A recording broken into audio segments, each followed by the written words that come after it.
y caballeros, tengan todos muy buenas tardes. Señor Presidente, con su venia, la Corte Superior de Justicia del Callao les da la más cordial bienvenida y se complace en presentar a la comunidad jurídica la cuarta jornada de conferencias especializadas en el nuevo Código Procesal Penal, la misma que será presentada por un destacado jurista quien viene capacitando al Poder Judicial y al Ministerio Público en la aplicación del nuevo Código Procesal Penal. Antes de iniciar, invitamos a todos los participantes a ubicarse en las primeras filas porque luego vienen más personas que quieren participar de esta conferencia. Saludamos al señor doctor Walter Benigno Ríos Montalvo, presidente de la Corte Superior de Justicia del Callao. Saludamos al señor doctor Alex Carvajal Alférez, juez del quinto juzgado penal del Callao, al doctor Guillermo Astudillo Mesa, docente de posgrado de la Universidad Nacional Mayor de San Marcos. Señores jueces, señores representantes de la Región Policial, señores abogados, damas y caballeros. Palabras de bienvenida e inauguración de la conferencia a cargo del señor doctor Walter Benigno Ríos Montalvo, presidente de la Corte Superior de Justicia del Callao.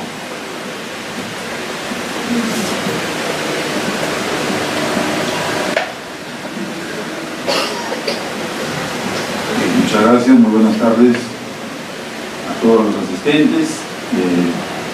El día de hoy, como ya lo dijo nuestro jefe de la Oficina de Imagen Institucional, el señor Tino Villafuerte, vamos a tener a continuación la cuarta jornada de conferencias vinculadas al nuevo Código Procesal Penal.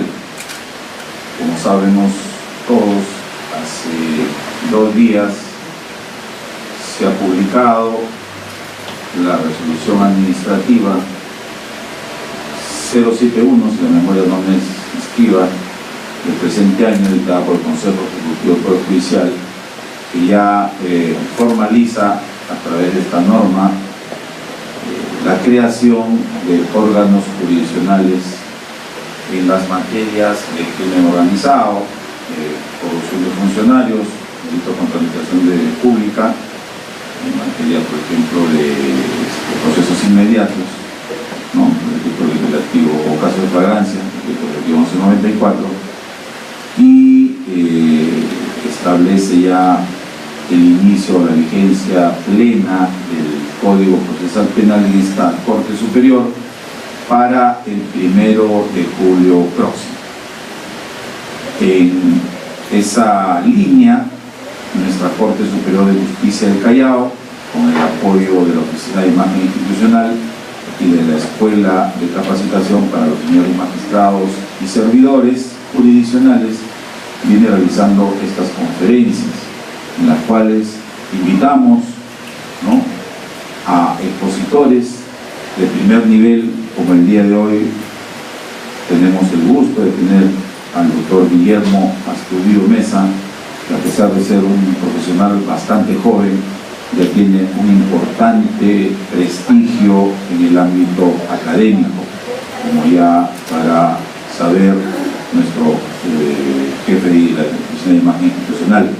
También nos da la oportunidad para poder presentar, ¿no?, a señores jueces de nuestra Corte, en este caso el doctor Alex Carvajal Alférez, ¿no?, a efectos de que puedan ir capacitándose y dar sus opiniones sobre los temas que en el momento respectivo, como el día de hoy, se tocan. No quiero dar por iniciada o la bienvenida o la apertura a esta importante conferencia sin antes hacer una especie de un deseo, ¿no?, y a la vez una reflexión sobre la situación que nuestro querido Perú viene pasando en cuanto a los desastres naturales que nos está tocando vivir, ¿no?, sobre todo a los sectores más, digamos, necesitados de nuestra población.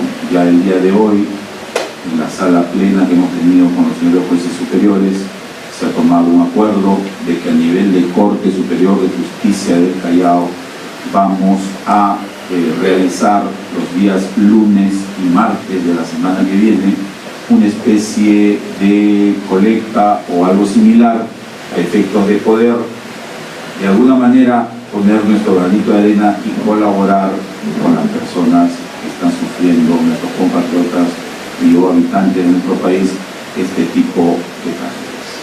Bien, sin más preámbulo, tengo el agrado de presentar al doctor Guillermo Astudillo Mesa, en el día de hoy, de una manera bastante, ¿cómo se dice?, de buena voluntad, con todas las ganas del caso, viene a exponernos este tema tan importante sobre la responsabilidad penal de la persona jurídica y el compliance, ¿no? O el compliance, ¿no? Me corregirá el doctor la pronunciación, ¿no? Haciendo mención, el doctor viene ad honorem a dictar esta conferencia con el único espíritu de poder dar sus conocimientos a esta corte y de coadyuvar a justamente este sistema o a esta seguidilla de jornadas de capacitación en miras a la implementación un 100% en nuestra corte del Código Procesal Penal. Damos pues la cordial bienvenida e inauguramos el presente. Bien, han sido las palabras de bienvenida e inauguración de esta cuarta jornada de conferencias especializadas en el nuevo Código Procesal Penal. Y tal como lo hemos manifestado, esta tarde nuestra Corte Superior recibe la grata visita del destacado jurista Guillermo Astudillo Mesa, quien es docente del posgrado de la Universidad Nacional Mayor de San Marcos, quien viene a aportar conocimientos para aplicarlos en la administración de justicia. Tal como lo ha manifestado el señor presidente, el tema de hoy es responsabilidad penal de la persona jurídica y compliance. Previamente voy a dar lectura a la hoja de vida de nuestro invitado. Abogado asociado del estudio Payet, Rey, Caube y Pérez, especializándose en Derecho Penal de la Empresa y Compliance, máster en Derecho Penal en la Universidad de Salamanca, en España, y tiene un doctorado por la Universidad de Salamanca. Socio fundador, fue asesor externo de diversas empresas en relación a evaluaciones de riesgos de fraude corporativo, donde capacitó a altos ejecutivos en relación al cumplimiento de leyes anticorrupción y de prevención de lavado de activos. Ha sido secretario de confianza en la Sala Penal Permanente de la Corte Suprema entre los años 2004 y 2005, profesor adjunto del curso de Derecho Penal, parte general de la Escuela de Posgrado de la Universidad Nacional Mayor de San Marcos, y tiene entre sus publicaciones Compliance como mecanismo de lucha contra la corrupción.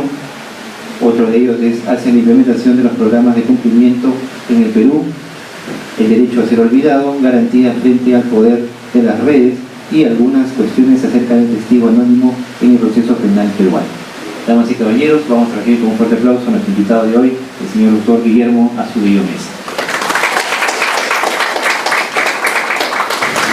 Muchas gracias. En primer lugar, quiero agradecer al presidente de la Corte Superior del Callao, al doctor Walter Ríos Montalvo, a la Escuela de Capacitación de esta Corte y a ustedes por estar presentes esta tarde para conversar sobre algunos aspectos novedosos que tienen que ver con el derecho penal de la empresa, el derecho penal económico, y como punto central, lo que todos probablemente ya han escuchado respecto a la llamada responsabilidad penal de la persona jurídica y los programas de cumplimiento, también llamados compliance. Permítanme hacer esta breve introducción con unas reflexiones previas. Y luego de estas reflexiones pasaremos básicamente a exponer las novedades señaladas en la Ley 3424, que regula la responsabilidad, la llamada responsabilidad administrativa de la persona jurídica para delitos de soborno y lavado de activos, financiamiento del terrorismo. Les explicaré exactamente qué consiste este nuevo sistema de justicia que intenta incorporar a la persona jurídica en un procedimiento penal con todas las garantías que se le dan a una persona individual. Y para finalizar, probablemente, y si todavía tienen tiempo y ganas, podemos conversar y absorber algunas consultas que tengan ustedes a bien formular. Muy bien, en palabras del doctor José Hurtado Pozo, podríamos decir que la responsabilidad, la llamada responsabilidad de la persona jurídica señalada en el artículo 105 del Código Penal, ¿no?, es una norma que ha envejecido desde que se incorporó en el Código Penal en el año 91, pero prácticamente sin ser aplicado, ¿no es cierto? Si ustedes buscan en los libros de jurisprudencia en qué casos probablemente se ha aplicado las consecuencias accesorias que un juez y previamente un fiscal ha pedido que se le imponga a una persona jurídica, probablemente van a encontrar 2 o 3 precedentes. El caso Utopía, el caso Business Track, ustedes recordarán aquella empresa que fue descubierta cuando chuponeaba, ¿no?, a políticos y empresarios, ¿no?, y luego intentaba coaccionarlos y extorsionarlos, ¿no?, con revelar estas informaciones. Bueno, en este caso, el año 2012, me parece, una sala penal en Lima aplicó las consecuencias accesorias señaladas en el artículo 105 del Código Penal y ordenó disolver a la empresa. Luego han habido algún otro caso relacionado a algún tema de corrupción de funcionarios en los que estuvo involucrada una compañía de televisión, pero más allá de esos 3 casos, probablemente no existe ningún otro en el que se haya aplicado, ¿no?, las sanciones señaladas en el artículo 105 del Código Penal. ¿Y por qué hago mención a estas llamadas consecuencias accesorias, a estas sanciones previstas en el artículo 105? Porque, claro, si entramos a la discusión, ¿no?, si nos detenemos un momento a pensar y entramos a la discusión previa sobre la legitimidad que tiene el Estado de aplicar el ius puniendi a las empresas, entonces necesariamente tenemos que retrotraernos a la discusión de la legitimidad con la que el legislador no consideró que una empresa podía ser sancionada de acuerdo a las sanciones previstas en el artículo 105 del Código Penal.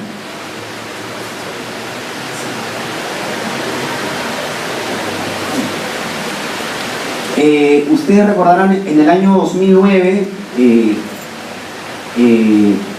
los jueces de la Corte Suprema, en un acuerdo plenario, ¿no?, en el que precisamente se discutieron en qué condiciones tenía que establecerse estas sanciones a la persona jurídica, señaló que lo que el artículo 105 regulaba en el Código Penal eran unas, entre comillas, sanciones penales especiales, ¿no es cierto?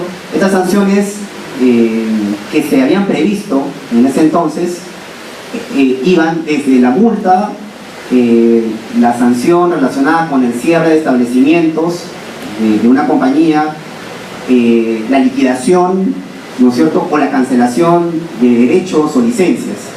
Entonces, claro, en realidad lo que la Corte Suprema dijo en ese momento, ¿no?, en relación a este artículo 105 del Código Penal, fue que la persona jurídica podía verse afectada con estas sanciones si previamente en un proceso penal con todas las garantías se establecía, primero, que se había cometido un delito, el que fuere, ¿no?, el que fuere. 2, si este delito se había cometido en el contexto del negocio de la persona jurídica. Y 3, que previamente en la sentencia se hubiera individualizado a la persona natural, ¿no?, a la persona de carne y hueso que en nombre de la empresa probablemente había cometido el acto delictivo. Pues bien, esta norma que ha tenido muy poca aplicación en nuestra jurisprudencia, en nuestro sistema de justicia, ha tenido también poca aplicación en otros ámbitos. Esta norma, en principio, para que ustedes estén enterados básicamente cuál es el origen de esta norma. Esta norma tiene su origen en el Código Penal Español, ¿no es cierto? En el Código Penal Español. En el Código Penal Español también se había previsto una figura llamada consecuencias accesorias a la persona jurídica. Y esta normativa copiada de España también tuvo en España muy poca aplicación en los años en los que estuvo vigente. Probablemente nuestro sistema, quizás por desconocimiento de las autoridades, por la poca profundidad con la que se abordó esta institución, en realidad lo cierto es que ha tenido muy poca aplicabilidad en nuestro sistema de justicia. Pero yendo quizás a un punto de vista más pragmático, ¿no? Más pragmático, se ha logrado establecer en algunos ámbitos, en otros ámbitos, por ejemplo, como en Alemania, en Austria, en Holanda, que podría ser una de las razones por las cuales esta norma tuvo muy poca aplicación, se debió básicamente a que en las grandes compañías en las que se encontraban, por ejemplo, en las que se detectaba que habían incurrido en algún delito de corrupción, lavado de activos, contaminación ambiental, era muy difícil establecer e individualizar a la persona natural, llámese socio, representante, miembro del directorio, que había cometido o que había realizado de hecho el acto delictivo. Claro, si ustedes se ponen a pensar probablemente el tamaño que tiene una corporación en la actualidad, ¿no es cierto? Una compañía que probablemente da trabajo a 30.000 personas, que tiene 20 áreas gerenciales y que es una transnacional con diversas sucursales, y se detecta un acto de soborno, ¿no es cierto?, en los que está envuelta la compañía, desde el punto de vista de la acusación fiscal, desde el punto de vista del Ministerio Público, de la policía, probablemente va a ser muy difícil establecer quién es, ¿no?, en los hechos, ¿no?, en el caso concreto, cuál fue el gerente, administrador, socio responsable o miembro del directorio que probablemente autorizó el pago de soborno o el acto de lavado de activos o el acto probablemente de vertimiento de residuos contaminantes en un río, ¿no es cierto? Porque es el derecho penal empresarial, tal como se estudia actualmente, se enfrenta precisamente al problema de la autoría, la participación, ¿no es cierto? Es el derecho penal que estamos viviendo actualmente, no es el derecho penal de hace 30, 40 años, ¿no?, en el que A mata a B, por ejemplo, y se puede probablemente individualizar en un caso concreto, ¿no?, el grado de participación probablemente del autor, ¿no?, que jaló el gatillo, el grado de participación de la persona que facilitó el revólver, por ejemplo, para que la persona cometiera un asesinato. Era mucho más fácil probablemente enfrentarse a estos problemas que en el caso, por ejemplo, en el que una corporación, una compañía minera, por ejemplo, y cuyo directorio, supongamos, en un caso canal, autoriza, ¿no es cierto?, que determinado funcionario de la empresa vierta residuos contaminantes en un río, ¿no es cierto? Probablemente va a ser más difícil para un fiscal establecer cuáles de los 5 directores, ¿no?, dieron la orden para que se ejecutara el vertimiento de residuos contaminantes, y luego cómo queda la responsabilidad de los directores que salvaron su voto en la junta de directorio, cuál es el grado de participación del gerente que dio la orden al chofer de una compañía que finalmente es quien, ¿no es cierto?, lleva el camión y vierte los residuos contaminantes en un río o en una laguna. Desde el punto de vista del derecho penal, desde el punto de vista de la autoría y participación, es muchísimo más difícil establecer, probablemente para un fiscal, el grado de participación y de intervención de estas personas. O sea, imaginen, por ejemplo, un caso complejo de lavado de activos que estamos viviendo actualmente. Por ejemplo, con una transnacional que tiene sede en Brasil, que tiene probablemente proyectos y sucursales en muchos países de Latinoamérica, y que a través de esta compañía matriz, ¿no es cierto?, da órdenes, ¿no es cierto?, a veces por correo electrónico, a veces con llamadas telefónicas, a veces por grupos de WhatsApp, ¿no es cierto?, y que tiene todo un sistema sofisticado para acceder a contratos públicos con el Estado mediante coimas o sobornos, ¿no es cierto? O sea, desde un punto de vista de la acusación, de la persecución del delito, desde el punto de vista incluso de la investigación policial, es muy difícil determinar exactamente cuál es el grado de participación. Entonces, ¿qué sucedió hace 40 años? Por una cuestión netamente pragmática, los americanos dijeron: Muy bien, es muy difícil probablemente individualizar quién es la persona, ¿no?, de carne y hueso, la persona, llámese gerente, socio, accionista de la empresa que ha dado la orden de cometer el acto de soborno, el acto de corrupción, el acto de contaminación ambiental, ¿no es cierto? Entonces, lo que es más práctico es comprender también a la compañía, a una empresa, ¿no es cierto?, y someterla a ciertas sanciones, ¿no es cierto?, que podríamos discutir probablemente toda la tarde si son administrativas o son penales, pero someterla a sanciones. Entonces, por una cuestión netamente pragmática, por ejemplo, los americanos desde hace 30 años, a partir de los escándalos que tuvo el gobierno en el caso Watergate, se estableció una norma especial, por ejemplo, para sancionar a otros ámbitos, ¿no es cierto?, de la Unión Europea, ¿no es cierto?, en lo que se ha llamado y se conoce actualmente como un procedimiento de americanización del derecho penal eurocontinental. O sea, esta americanización del derecho penal eurocontinental, como su palabra lo señala, viene de América. Así como, por ejemplo, hemos exportado muchísimas instituciones del derecho anglosajón, del derecho americano, como aquellas normas de prevención o de protección de datos personales, aquellas políticas de buen gobierno corporativo, aquellas directivas y controles que actualmente las empresas que tienen riesgos de lavado de activos tienen que realizar para precisamente evitar este tipo de contingencias.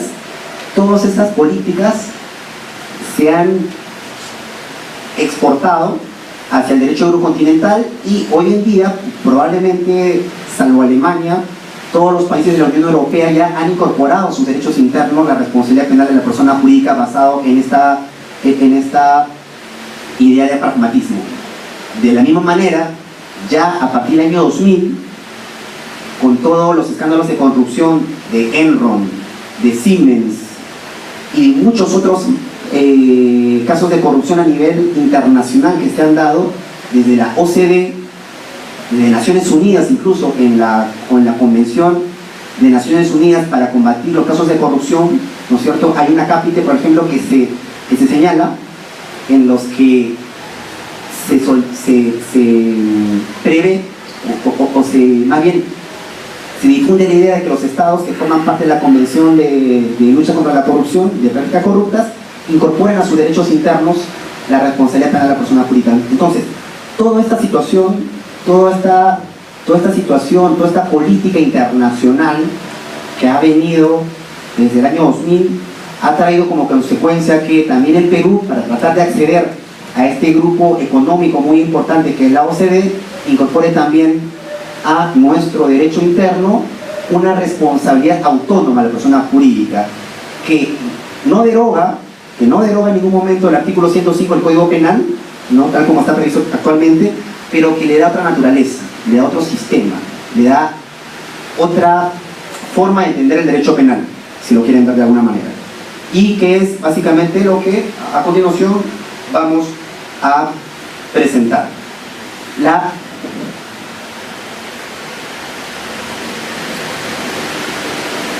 La ley, en principio yo he preparado esta breve presentación, la he dejado en blanco una parte en la que se señala la responsabilidad de las personas jurídicas para casos de corrupción.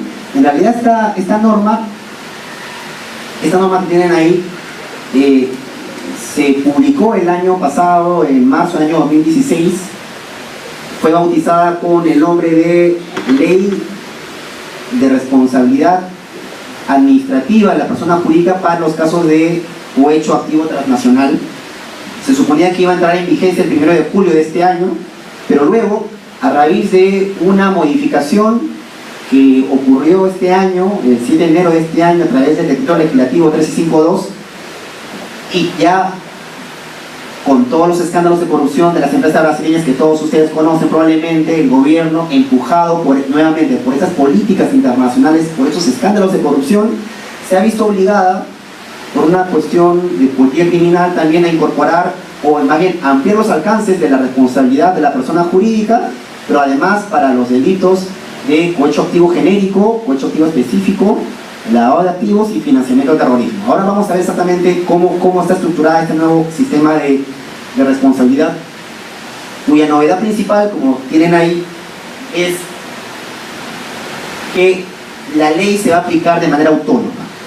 Claro, la gran deficiencia, como les acabo de comentar hace un momento, quizás una de las grandes deficiencias del artículo 105 del Código Penal, era que para que un juez y antes un fiscal pidiera incorporar a una persona jurídica, ¿no?, bajo la condición procesal de sujeto pasible de consecuencias accesorias, ¿no es cierto? Ustedes recordarán que el Código Procesal Penal, en el artículo 90, desde el año 2004, estableció todo un procedimiento precisamente para garantizar y dotarle de garantías a la persona jurídica de sus derechos.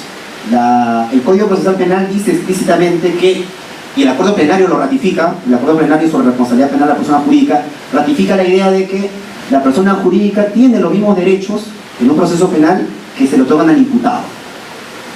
Y se establece todo un procedimiento con el cual un fiscal no tiene que pedir a un juez de garantías, ¿no es cierto?, al juez de la investigación preparatoria, cómo tiene que ser esta incorporación de la persona jurídica al proceso penal. Nuevamente, bajo la lógica del Código Procesal Penal que está vigente en determinado distrito judicial. Si el Ministerio Público logra probar en un procedimiento que existió el acto de corrupción, y ahora con los temas de colaboración eficaz, ¿no es cierto?, que el Ministerio Público está aplicando o recurriendo, o sea, yo creo que tranquilamente podría darse la situación en el que, con independencia de individualizar a uno de los autores o cómplices del acto de corrupción o del lavado de activos, se pueda llegar a determinar de que el hecho delictivo existió y que quedó probado en un procedimiento penal. Y de esa manera, ¿no?, se podría ver reflejada por parte del Poder Judicial, de parte de un juez, por ejemplo, que se le va a aplicar a la compañía, a la empresa, las sanciones previstas en la norma. Entonces, por esa razón, la ley se dice que es autónoma y en realidad es autónoma. Presumiblemente hay algo extraño ahí y podríamos encontrar que existe un supuesto de lavado de activos, probablemente, ¿no? Los fideicomisos también son, también la ley ha previsto que también los llamados entes que administran patrimonios autónomos también pueden verse comprendidos bajo los alcances de esta ley. Es decir, el legislador ha tratado de comprender todas las posibles formas de organización, ¿no?, mercantil o no mercantil, en los cuales puede aplicarse esta ley. Como acababa de decir hace un momento, el legislador este año, el 7 de enero de este año, ha decidido ampliar los alcances de la ley para que también se incluya los delitos no solamente ya de corrupción transnacional, sino también el cohecho activo genérico, el cohecho activo específico, el delito de lavado de activos y también el delito de financiamiento al terrorismo.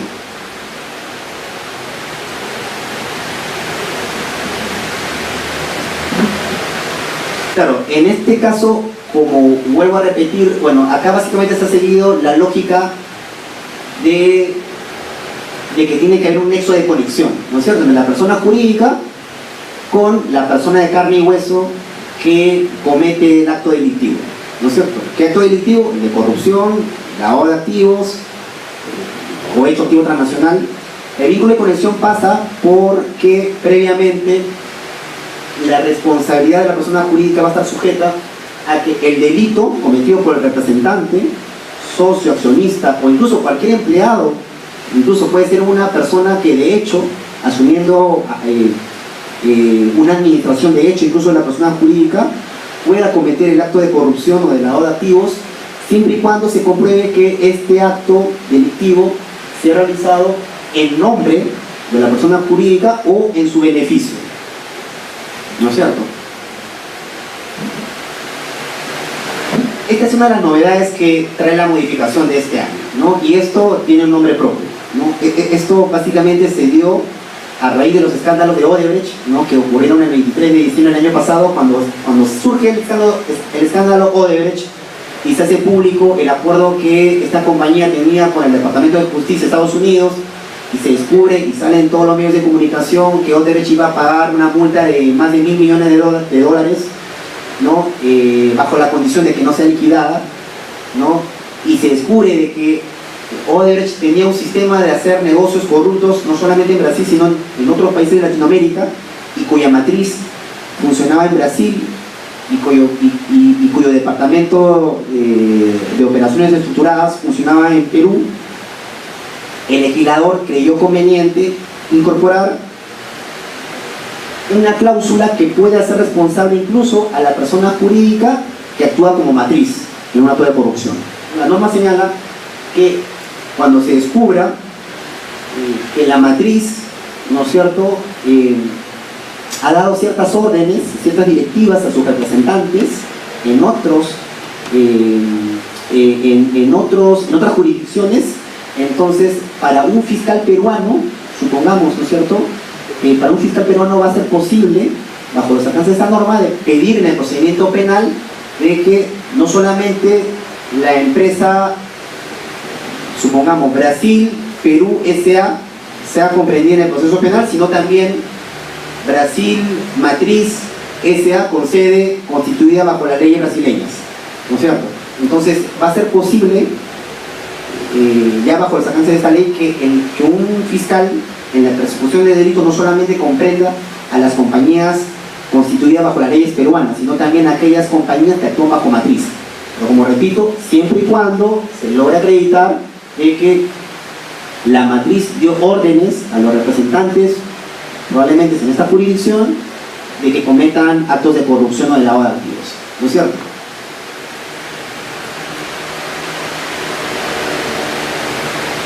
Este también es un tema que también de alguna manera se había previsto en el artículo 105 del Código Penal, ¿no?, tal como estaba estructurado, como sigue estructurado actualmente, pero la novedad es que la norma señala explícitamente que cualquier acto de reorganización societaria, ¿no es cierto?, no va a impedir la atribución de responsabilidad penal de la persona jurídica. Claro, si lo vemos desde un punto de vista corporativo, por ejemplo, una empresa, ¿no?, una empresa puede ver modificada su estructura societaria.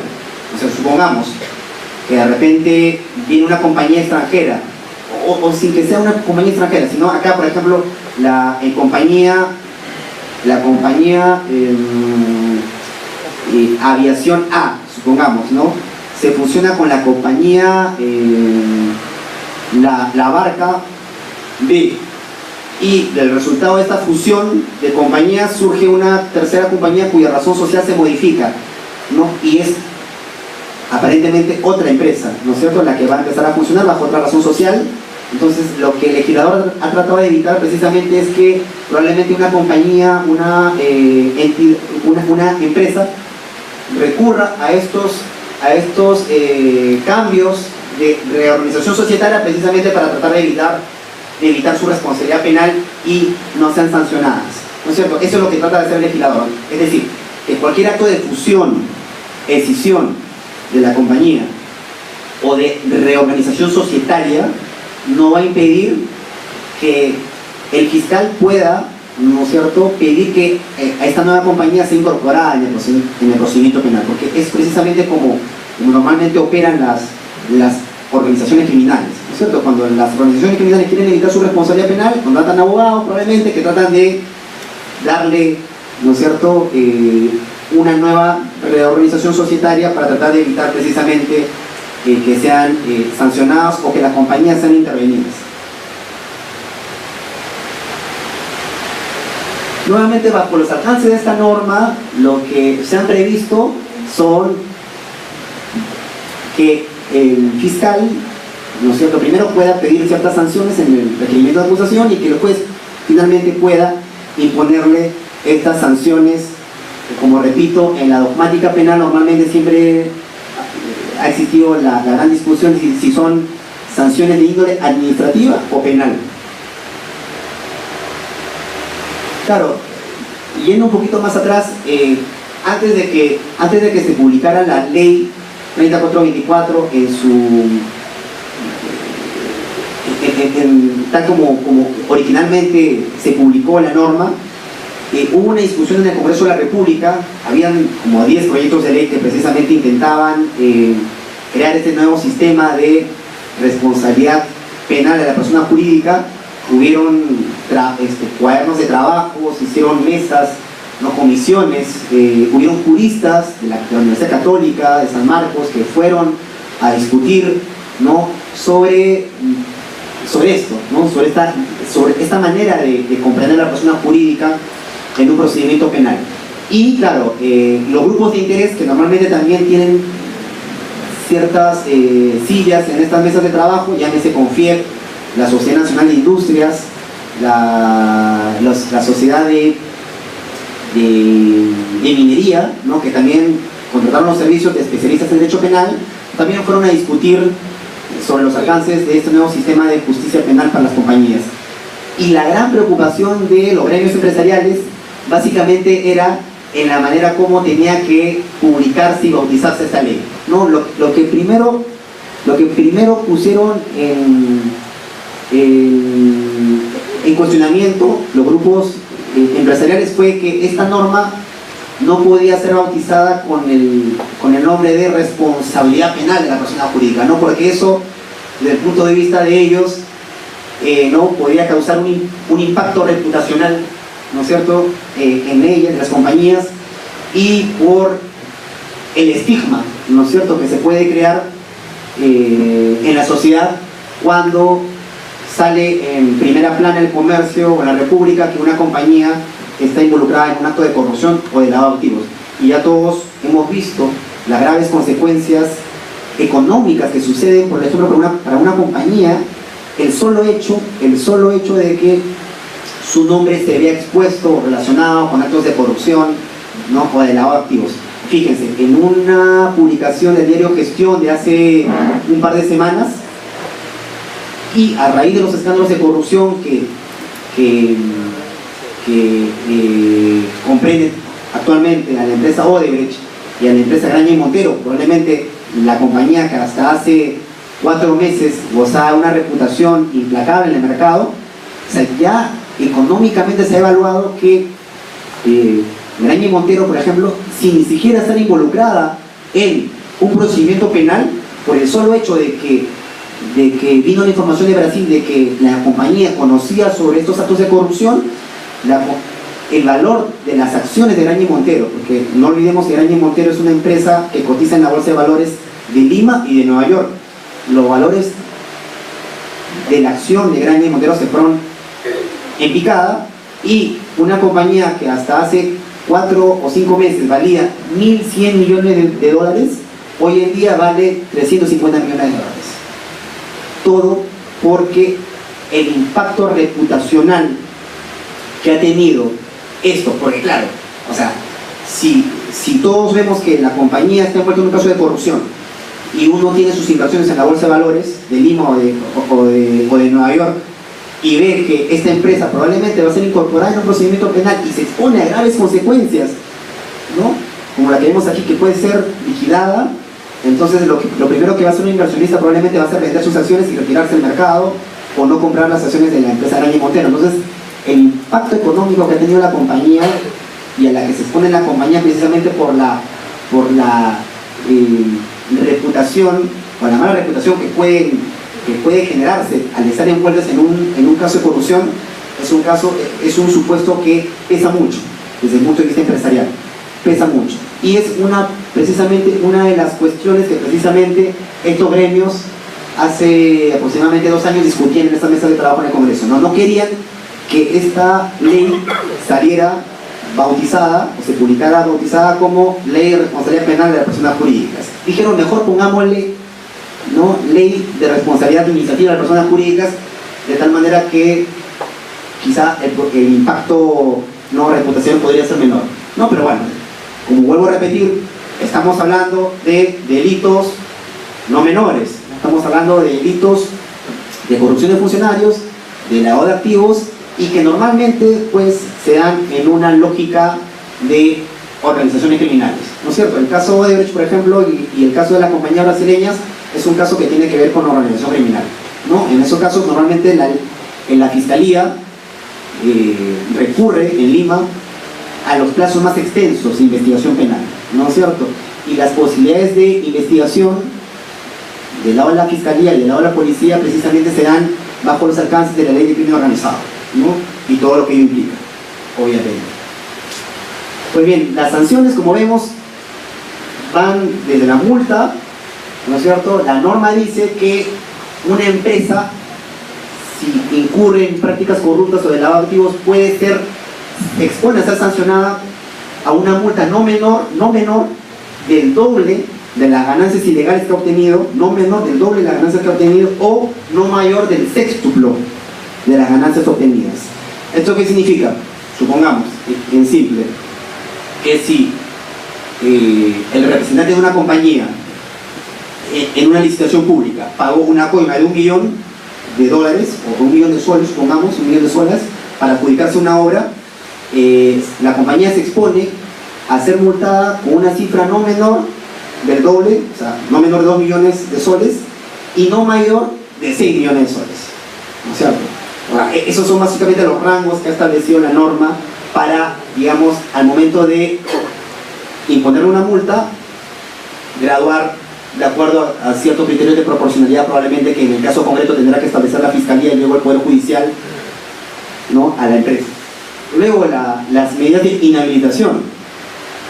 Claro, supongamos que estamos ante una compañía que normalmente tiene contratos o cuya facturación está más que nada vinculada a las contrataciones públicas, ¿no es cierto? Y el juez le puede imponer una sanción de inhabilitación perpetua, podría ser. Entonces, con lo cual prácticamente una compañía, supongamos una constructora, o sea, una constructora que normalmente se dedica a realizar carreteras, realizar proyectos o grandes proyectos de infraestructura, ¿no es cierto? Si la inhabilitan, así sea por un año, prácticamente puede quebrar.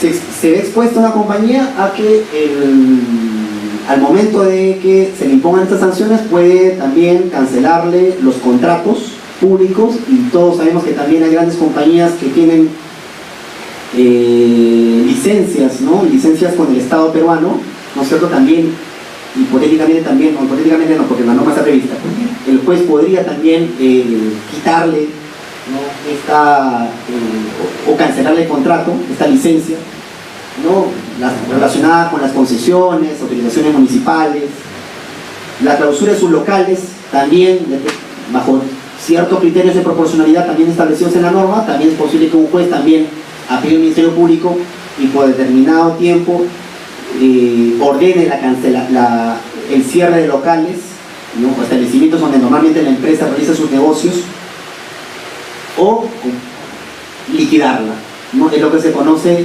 como la pena de muerte de la persona jurídica.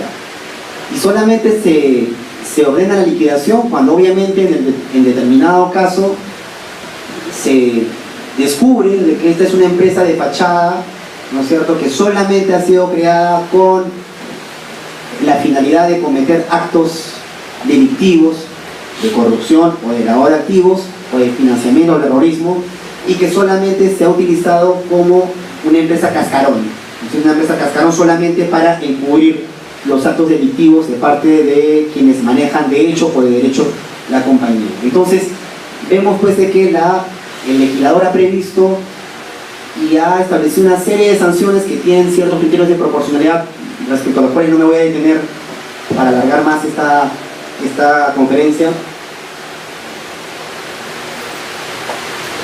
Pero esto es algo importante, ¿no? Y esta es una de las grandes diferencias también con el anterior sistema, el artículo 105 del Código Penal, que, como vuelvo a repetir, no ha sido derogado. La ley, en realidad, atendiendo a este pragmatismo de los americanos, ha intentado, ¿no?, darle a la empresa ciertos incentivos. ¿Qué incentivos? Pues los americanos tenían esto bastante muy bien estudiado, lo tienen bastante establecido e interiorizado desde un punto de vista pragmático. A ver, ¿qué es lo que sucede? El legislador lo que ha intentado hacer a través de esta norma ha sido otorgarle a la persona jurídica la oportunidad de ver exonerada o mitigada su responsabilidad penal. Y claro, ¿esto cómo juega, no? Esto cómo juega en relación a lo que venimos a comentar, ¿no? El derecho penal a personas jurídicas. Pues bien, así como los americanos por un sentido pragmático creyeron conveniente darle a las empresas la oportunidad de que se autorregularan bajo ciertos mecanismos y ciertas condiciones, aquí desde España, desde derecho eurocontinental, España, Austria, prácticamente todos los países de la Unión Europea han recurrido a la llamada, al principio de culpabilidad de la persona jurídica y al llamado principio de defecto de organización, ¿no? ¿Cómo se conjuga esto? Pues si estamos hablando de derecho penal, ¿no es cierto? Si estamos hablando de derecho penal, y así como las personas de carne y hueso, las personas naturales, podemos ser sancionadas si se establece y se acredita nuestra culpabilidad, ¿no es cierto? Ya que todos nosotros somos conscientes, ¿no? Todos somos conscientes de lo que hacemos, ¿no es cierto? Nos sometemos a las reglas de juego del sistema de justicia y tenemos la posibilidad de actuar de otra manera, ¿no? Todos nosotros tenemos supuestamente libre albedrío, tenemos la posibilidad de actuar de alguna manera determinada, de determinarnos, ¿no es cierto? Ese es el principio de culpabilidad, ¿no? Así como las personas naturales podemos determinarnos de cierta manera, el derecho penal, ¿no es cierto?, de las personas naturales establece ciertas excepciones. ¿Cuáles excepciones? Cuando una persona natural actúa, por ejemplo, en legítima defensa, en estado de necesidad, ¿no es cierto? Entonces, esa lógica de sancionar a una persona natural bajo el criterio de culpabilidad establecido, también tenía que darse a las compañías, también tenía que extenderse a las compañías. ¿Por qué? Porque estamos hablando de derecho penal. Es decir, así como las personas naturales podemos ver exonerada nuestra responsabilidad penal, o por lo menos no mitigada de cierta manera, por ejemplo, ¿no? Los menores de edad no tienen responsabilidad penal, para ciertos delitos, los que tienen entre 18 y 21 años también ven de alguna manera mitigada su responsabilidad penal, el que actúa en legítima defensa, o el que de alguna manera repara el daño ocasionado luego de haberlo cometido. Entonces, lo que se creyó conveniente, y hay estudios que pueden consultar de Adán Nieto, de Carlos Gómez Jara Díez, ¿no? Incluso de Tiedemann, que consideraron que la culpabilidad de persona jurídica se va a justificar solo si se acredita de que la persona jurídica se ha autorregulado incorrectamente, ¿no? Cuando existe un defecto en la organización de la empresa, o sea, cuando no ha previsto todos los mecanismos de precaución necesarios dentro de su organización para evitar la comisión de delitos. Y acá es donde se justifica la idea de cumplimiento, de compliance. La idea de cumplimiento, de compliance, que también se extrae desde el derecho anglosajón, si uno lo traduce, básicamente compliance significa cumplimiento. Pero en realidad la idea, la filosofía de compliance va un poco más allá, porque además de que tiene que ver precisamente con lo que acabo de decir, con el principio de culpabilidad de personas jurídicas y con el hecho de que la empresa, la persona jurídica, no haya previsto de los mecanismos y de los controles de prevención para evitar incurrir en prácticas corruptas o en prácticas de lavado de activos, así como se ha dispuesto eso, en realidad lo que la ley está dándole a la empresa es una oportunidad de que lo haga, de que se autorregule, de que se autogestione, de que precisamente incorpore toda una política de cumplimiento, lo que se conoce en la literatura como incorporar y difundir al interior de la compañía una política de cumplimiento de la legalidad, de cumplimiento de la ley.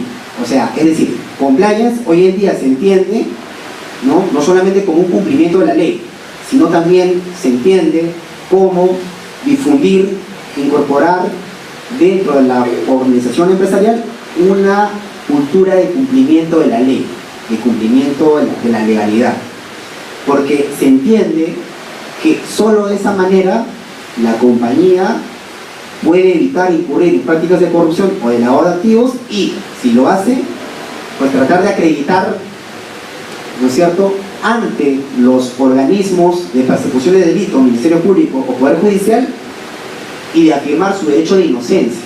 Porque nuevamente, aquí cuando hablamos de responsabilidad penal de la persona jurídica, también hay que tener en cuenta también el principio fundamental establecido en la Constitución, en el Código Procesal Penal, de que toda persona se presume inocente mientras no se acredite su culpabilidad, ¿no? Entonces, esa idea de culpabilidad también se tiene que asignar a las personas jurídicas bajo estos criterios, ¿no es cierto? Entonces, ¿esto cómo se debe entender actualmente o cómo se debería entender ya aterrizando en un caso concreto? Ya desde un punto de vista de la persecución penal. Yo creo que desde un punto de vista de la persecución penal, incluso desde la policía,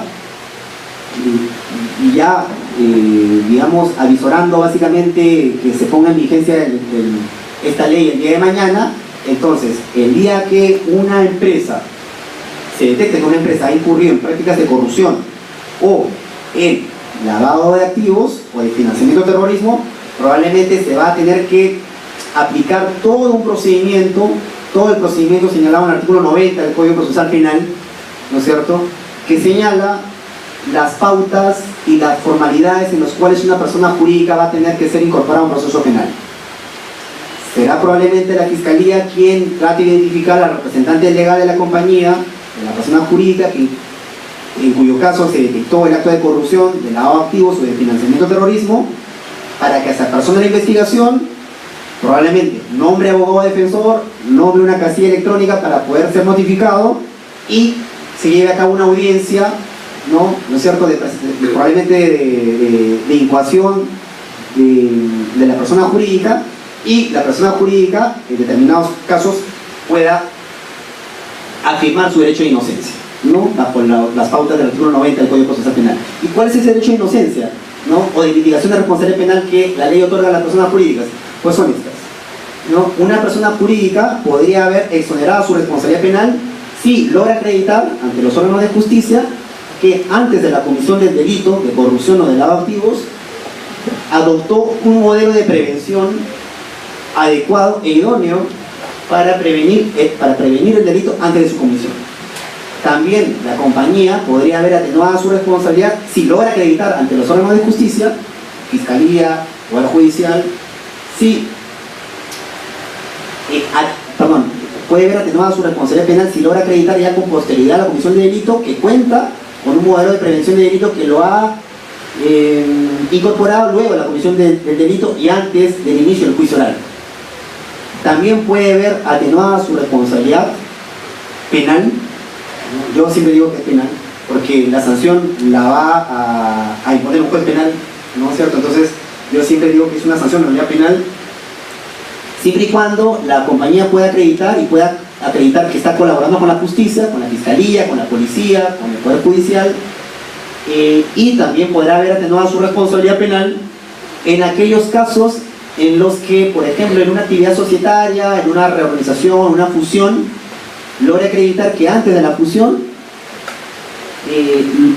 incorporó o llevó a cabo un procedimiento de debida diligencia.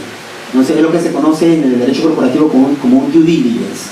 Es decir, si viene un inversionista extranjero, quiere comprar, por ejemplo, una compañía peruana, que de repente puede que por ahí tengan una denuncia penal, ¿no?, por corrupción, ¿no? Pero sí, la compañía extranjera, el inversionista extranjero, por ejemplo, antes de comprar la compañía objetivo en Perú, le pide a un abogado que realice un due diligence y luego se fusiona con esta, entonces allí la Fiscalía no podrá pues pedir que se incorpore a esta nueva compañía en un procedimiento penal, porque el inversionista extranjero probablemente va a lograr acreditar documentalmente, ¿no?, que realizó una debida diligencia, ¿no?, antes de comprar esta compañía peruana.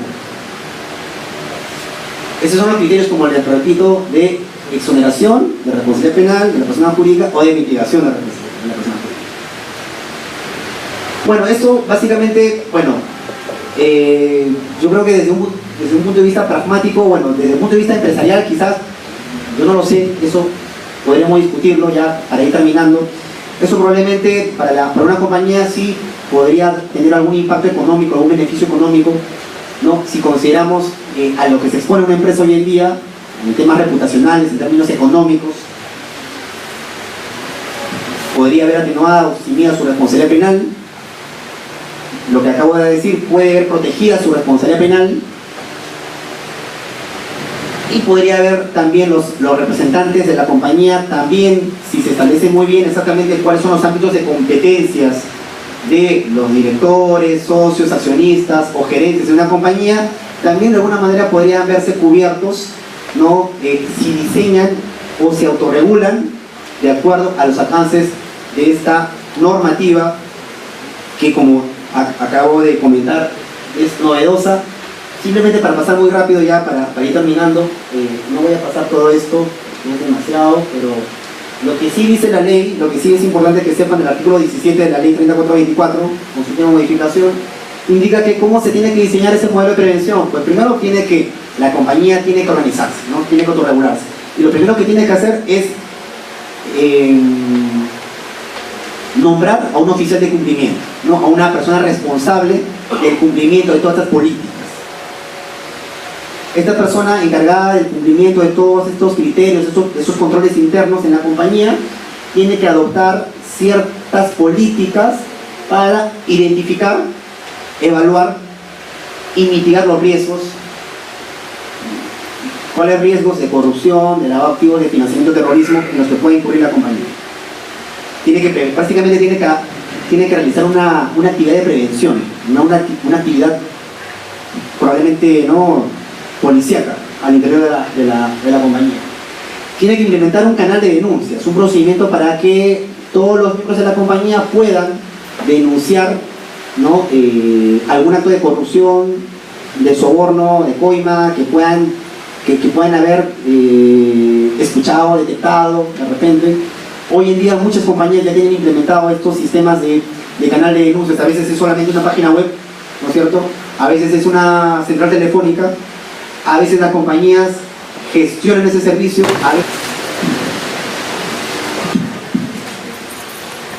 En su línea, señor presidente, ante todo tan importante y actual en nuestra cultura política, como es el tema relacionado a la responsabilidad administrativa de las personas jurídicas. Y sin embargo, a mi entender, considero que si bien es importante este tema que ha expuesto el doctor Astudillo, la novedad es más que nada en torno a la implementación de la mencionada ley 30.024, si no me equivoco, pero no en tanto a la novedad por cuanto ya esta regulación se encontraba prevista en el artículo 205 del Código Penal, conforme también se ha detallado, siendo, creo yo, la principal dificultad de su aplicación, quizá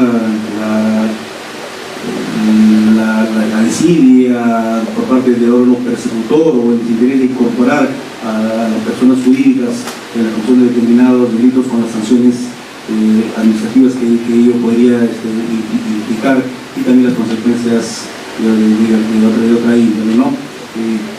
Creo yo que la eficacia de este tipo de sanciones a las personas jurídicas no pasa por la mayor dación de leyes, sino que pasa porque el ente investigador o persecutor o fiscalizador, en este caso el Ministerio Público, asuma un mayor rol protagónico tendiente pues como se está indicando, a incorporar a estas personas en los procesos penales y que sean sancionados como corresponden, más aún en esta situación que estamos viviendo en las empresas, las grandes empresas que se han visto involucradas.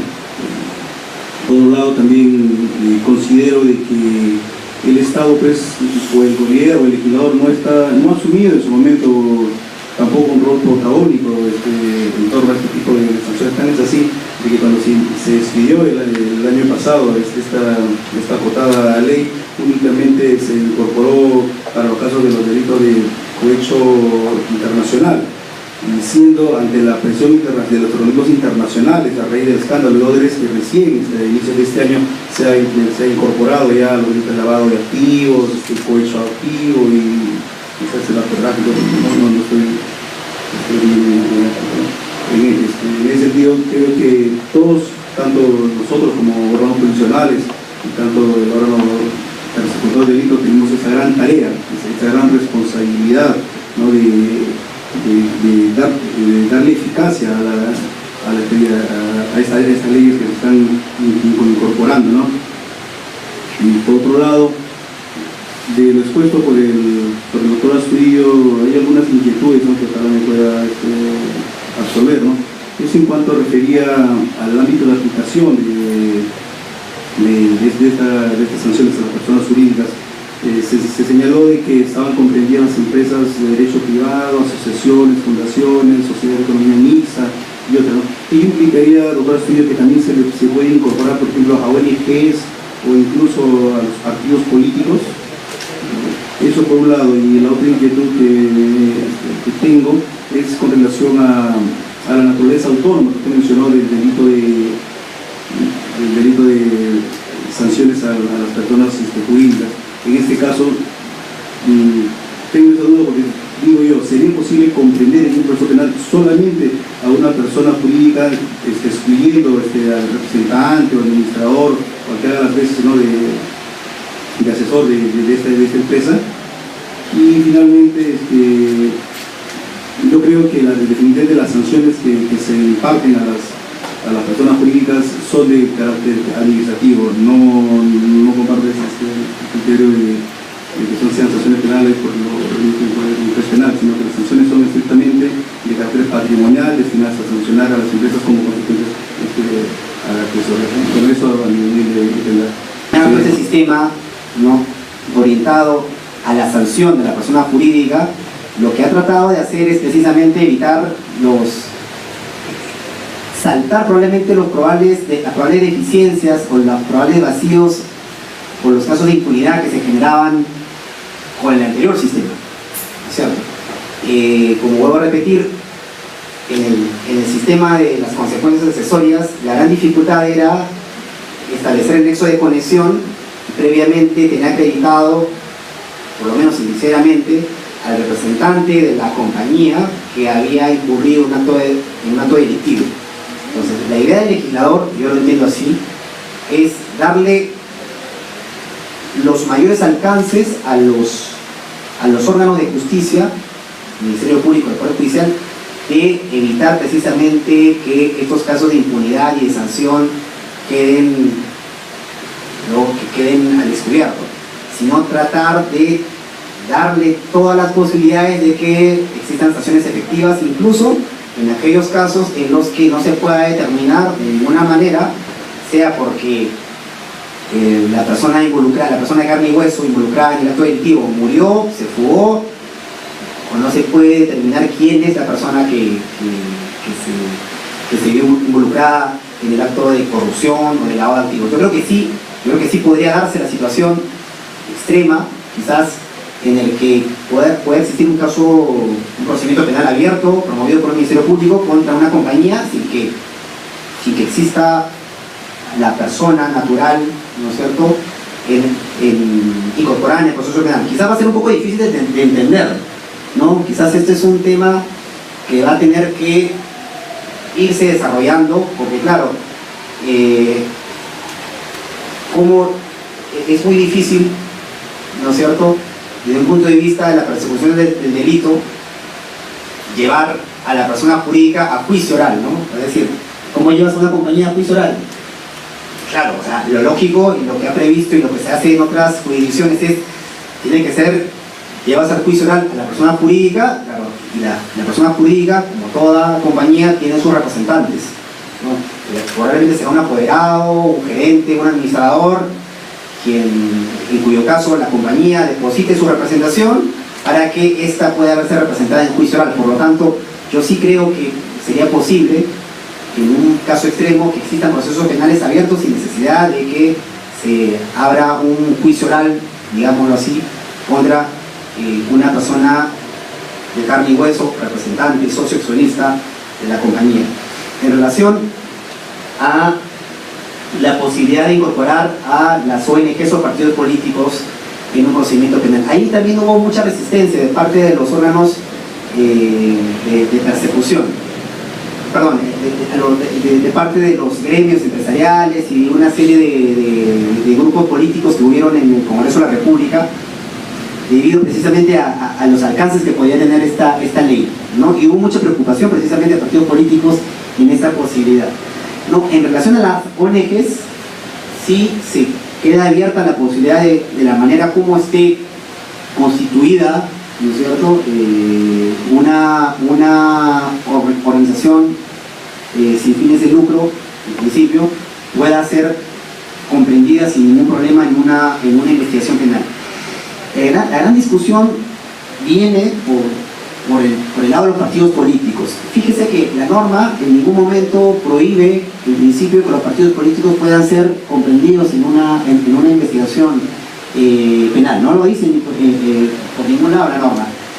Pero probablemente en el reglamento, es lo que hace algunos meses atrás me comentaba que un colega que precisamente ha visto este vacío, probablemente en el reglamento van a ser más explícitos en esa medida, en el sentido de que no van a permitir incorporar o van a hacer esa precisión probablemente en el reglamento, o que esto supuestamente el reglamento tiene que salir a los 90 días, todavía no ha salido reglamentada la ley, pero se prevé de que va a precisarse precisamente ese punto, ¿no?, en la posibilidad o la imposibilidad de que los partidos políticos no puedan ser alcanzados bajo esta norma.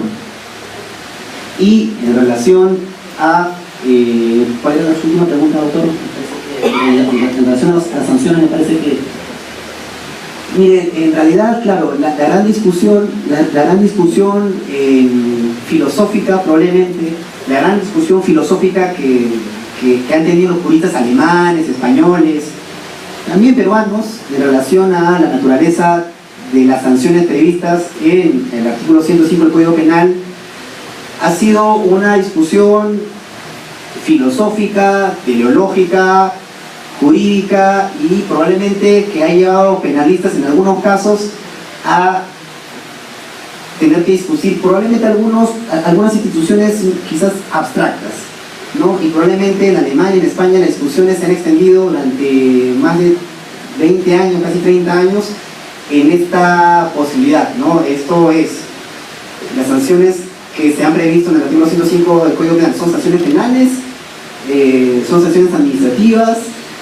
¿Cuál es la naturaleza real de estas sanciones? ¿No es cierto? Y quizás hemos olvidado llevar el grado de discusión a otros ámbitos más que nada relacionados a la utilidad de ese sistema de justicia. Yo creo que sí, es rica la discusión, yo creo que podríamos ir discutiendo sobre esos aspectos, pero yo creo que quizás el debate ya hoy en día está en relación a la utilidad que puede dársele a esta ley, ¿no? A esta ley, llamémosla como le llamemos, en realidad, responsabilidad administrativa de la persona jurídica, responsabilidad penal de la persona jurídica. El gran debate, en verdad, yo creo que tiene que orientarse a la utilidad de esta ley. ¿Por qué es necesario sancionar a las empresas, ¿no? ¿Cómo es que y por qué se tiene que sancionar? ¿De qué manera se tiene que imponer esas sanciones? Y quizás cuáles van a ser los criterios de imputación a la persona jurídica y cómo se va a tener que llevar a cabo la actividad probatoria de la cual va a ser objeto la persona jurídica, ¿no es cierto? Esas discusiones probablemente desde un punto de vista probatorio, de hecho probatorio, van a ser probablemente mucho más ricas y probablemente vamos a discutir muchísimo más sobre estas posibilidades, pero yo creo que la discusión está abierta y los invito, probablemente no va a ser la primera vez que espero verlos, así que los invito a seguir discutiendo sobre estos interesantes temas. Muchas gracias.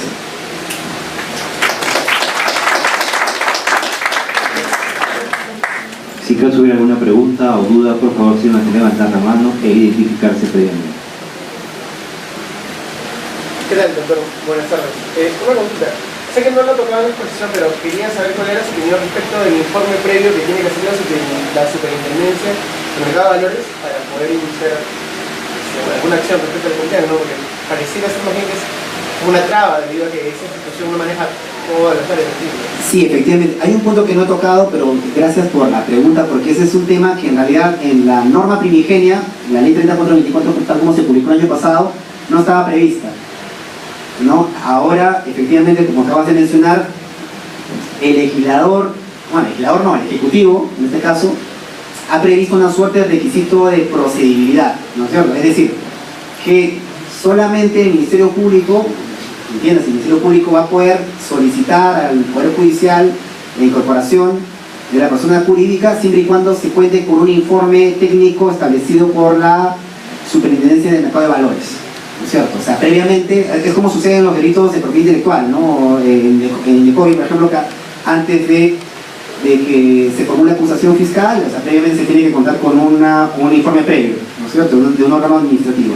Pues bien, en realidad yo creo que el Ejecutivo ha tratado de ser algo complaciente con los gremios empresariales para darle una oportunidad a que un órgano administrativo determine precisamente si la persona jurídica, la compañía que incurrió en prácticas corruptas, adoptó lo que veníamos a conversar hoy día, ¿no? Un modelo de prevención de delitos. La gran discusión viene porque, claro, la Superintendencia del Mercado de Valores tiene sus competencias establecidas en una norma, en una ley, ¿no es cierto? Y la Superintendencia del Mercado de Valores solamente supervisa a las empresas que cotizan en la Bolsa de Valores de Lima. Pero claro, puede que existan empresas de que no necesariamente cotizan en la Bolsa de Valores de Lima y que incurran en prácticas corruptas, ¿no es cierto? O sea, supongamos, Graña Montero, Telefónica del Perú, hay muchas cervecerías, ¿no? Grandes cervecerías, cementeras, hidroeléctricas que cotizan sus acciones en la Bolsa de Valores de Lima, y solamente esas empresas están supervisadas y están bajo los alcances de supervisión de la SNB. Entonces, pero supongamos que es una empresa mediana, de la construcción, ¿no? O es una empresa inmobiliaria, ¿no? ¿Qué competencias tiene la superintendencia? ¿Qué competencia de supervisión tiene la superintendencia respecto a estas empresas? No tiene ninguna. Entonces, yo creo que ha sido un despropósito, creo, de parte del Ejecutivo y un candado, ¿no es cierto?, para tratar de controlar que solamente ciertas empresas que, en cuyo caso sean aprobadas o cuenten con el criterio de parte de la SNB, ¿no es cierto?, obviamente un informe negativo en el sentido de que esta empresa no tiene ningún control interno, ni un manual de prevención de delitos, está mal autorregulada, autogestionada.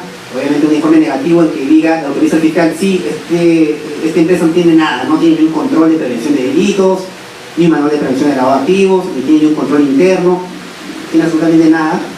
Entonces solamente en esos casos, en principio, podría autorizarse al Ministerio Público solicitar la incorporación de la persona jurídica en ese caso. Yo creo que es un despropósito por el lado del Ejecutivo y un candado que se le ha puesto al órgano que, por lo demás, tiene por mandato de la Constitución el deber de perseguir el crimen, ¿no es cierto? O sea, el Ministerio Público tiene por mandato constitucional el deber de perseguir el delito. Entonces, un órgano administrativo en ese sentido no le puede impedir a la Fiscalía que haga su trabajo. Entonces yo creo que sí, yo creo que acá hay un conflicto de normas en todo caso y un despropósito del lado del Ejecutivo de poner un candado, ¿no? y empoderar sobre todo a la Superintendencia de Mercado de Valores. Doctor Guillermo Arturo Mesa, la Corte Superior de Justicia del Callao, estamos muy agradecido por su excelente participación, su colaboración con esta institución judicial del país, y le otorga este diploma en su calidad de expositor. Esto es que lo va a dar un lugar importante y le eterno agradecimiento. Una foto.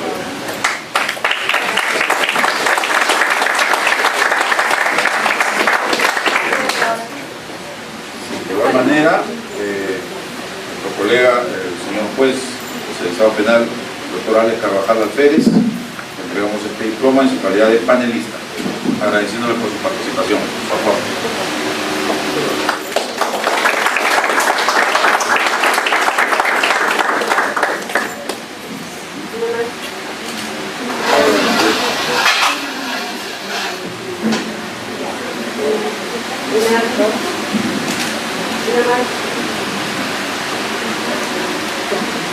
Gracias.